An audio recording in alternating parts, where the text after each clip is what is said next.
السلام علیکم حضرت۔ سلمہ جی، میرا سوال یہ ہے کہ بد نظر سے بچنے کا کیا علاج ہے؟ کیا بد نظر سے بچنے کا کیا علاج ہے؟ بد نظر سے بچنے کے لیے قوت ارادی ہونی چاہیے، اور فیصلہ کرو کہ میں نے اس سے نہیں، اس کے قابو نہیں آنا۔ بد نظر کا واقعہ تو حضرت مسیح موعود علیہ السلام سے بھی ثبت ہے۔ ایک صوفی صاحب ہوتے تھے، صوفی جان محمد صاحب، ان کے بہت ان کی شہرت تھی۔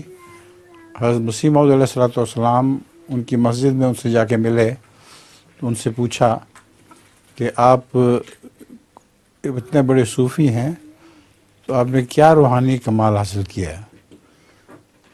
تو آپ نے باہر دیکھا، مسجد کی جو دیواریں تھیں وہ چھوٹی تھیں اور گلی میں لوگ چلتے پھرتے نظر آتے تھے۔ میں نے کہا وہ جو آدمی چل رہا ہے نا، اگر میں اس کی طرف توجہ کروں تو وہ گر پڑے اور مچھلی کی طرح تڑپنے لگے۔ حضرت مسیح موعود نے فرمایا کہ پھر اس سے بنی نوع انسان کو کیا فائدہ پہنچے گا؟ کیا لوگوں کو مارنے کے لیے ہیں آپ؟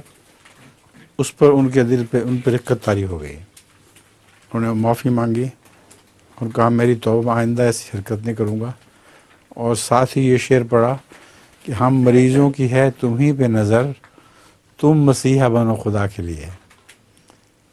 کہ ہم مریض جو ہیں وہ تجھ سے امید رکھتے ہیں کہ اللہ تمہیں مسیحا بنا دے۔ وہی بات ہوئی۔ تو بد نظر کا تو، نظر پڑنے کا تو ہمیں پتہ ہے، ثابت ہے 100%۔ اس سے بچنے کا طریقہ کیا ہے؟ غالب قوت ارادی اور دعا۔ قوت ارادی اپنی مضبوط کریں تو آپ کی نظر کو کوئی نہیں کچھ کہہ سکتا۔ دوسرے دعا کریں کہ اللہ تعالیٰ نظر بد سے بچائے۔ ٹھیک ہے؟